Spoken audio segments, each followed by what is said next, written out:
വിവാഹം കഴിഞ്ഞ് വധൂവരന്മാർ ഗൃഹപ്രവേശം നടത്തുമ്പോൾ മുതൽ അവർ തമ്മിലുള്ള ആദ്യ രാത്രി കഴിയും വരെ പൂജാവിധികളിൽ മുടക്കമുണ്ടാവാൻ പാടില്ല.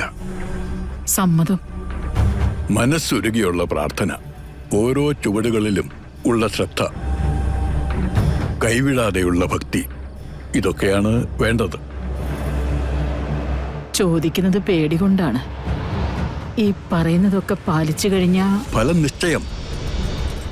എത്രയോ മുമ്പ് നമ്മുടെയൊക്കെ വിധി എഴുതപ്പെട്ടതാണ്. അതിലേക്ക് നമ്മൾ എത്താൻ വഴി ഒരുപാട് നടക്കേണ്ടി വരുമെന്ന് മാത്രം. ഇപ്പോ എല്ലാ ചുവടുകളും ലക്ഷ്യസ്ഥാനത്തേക്കാണ്. വിവാഹം മംഗളമായി നടക്കട്ടെ.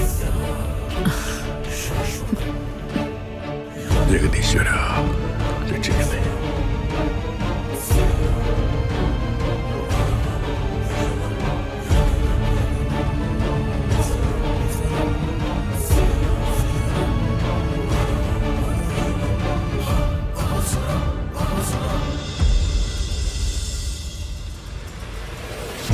തിരുമേനി, എന്റെ ആവശ്യം ഇതാണ്. നവീന്റെ വിവാഹ ദിവസം തന്നെ ഗാഥയുടെ മരണം സംഭവിക്കണം. തിരുമേനി പറഞ്ഞ കർമ്മങ്ങളും കാര്യങ്ങളും ഒക്കെ ഞാൻ ചെയ്തിട്ടുണ്ട്. കാര്യം മന്ത്രവാദമാണെങ്കിലും ഇതൊരു കൊടുക്കൽ വാങ്ങൽ ഇടപാടാണല്ലോ. തിരുമേനി എന്നോട് പറഞ്ഞ വാക്ക് പാലിക്കപ്പെട്ടില്ലെങ്കിൽ എനിക്ക് വേറെ മാർഗം നോക്കേണ്ടി വരും. എന്ത് മാർഗം? ഞാൻ പോലീസിൽ പരാതിപ്പെടും.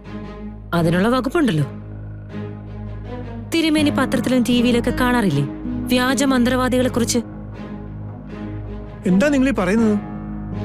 വ്യാജമന്ത്രവാദി എന്നോ? വാക്കുകൾ സൂക്ഷിച്ച് സംസാരിക്കണം. എനിക്ക് ഈ കാര്യത്തിലേ മേലും കീഴും നോക്കാനൊന്നുമില്ല.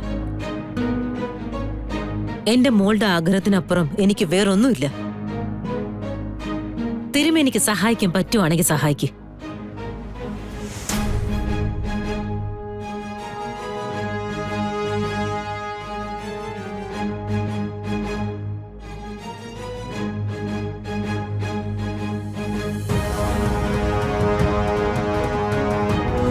അതെ തിരുമേനി, ഇവരൊരു ബാധ്യതയായല്ലോ. ഇവര് നിശ്ചയിക്കുന്നത് പോലെ ഗ്രഹനിലകൾക്ക് മാറാൻ പറ്റുമോ? ഇത്രയും കാലത്തെ ജീവിതത്തിനിടയില് കളങ്കമൊന്നും ഉണ്ടായിട്ടില്ല. പോലീസിൽ പരാതി കൊടുത്താ ഈ കാലത്ത് അതൊരു അപകടമാണ്.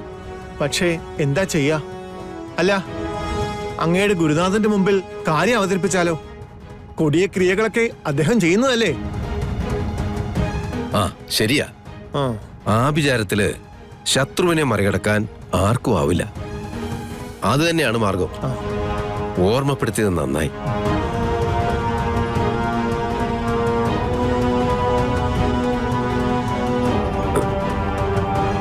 എന്റെ ഗുരുനാഥനുണ്ട്, സത്യമൂർത്തി. ഇപ്പൊ വയസ്സ് 91.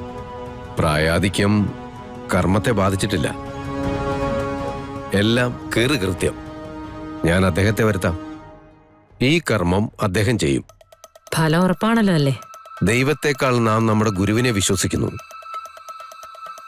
അദ്ദേഹത്തിന്റെ കഴിവിനെയും. നിങ്ങൾ മടങ്ങിക്കോളൂ. ഞാൻ പറഞ്ഞതൊക്കെ തിരുമേനിക്ക് ഓർമ്മയുണ്ടല്ലോ? ഉണ്ട്. നിർമ്മലയ്ക്ക് നിരാശ ഉണ്ടാവില്ല ഒരിക്കലും.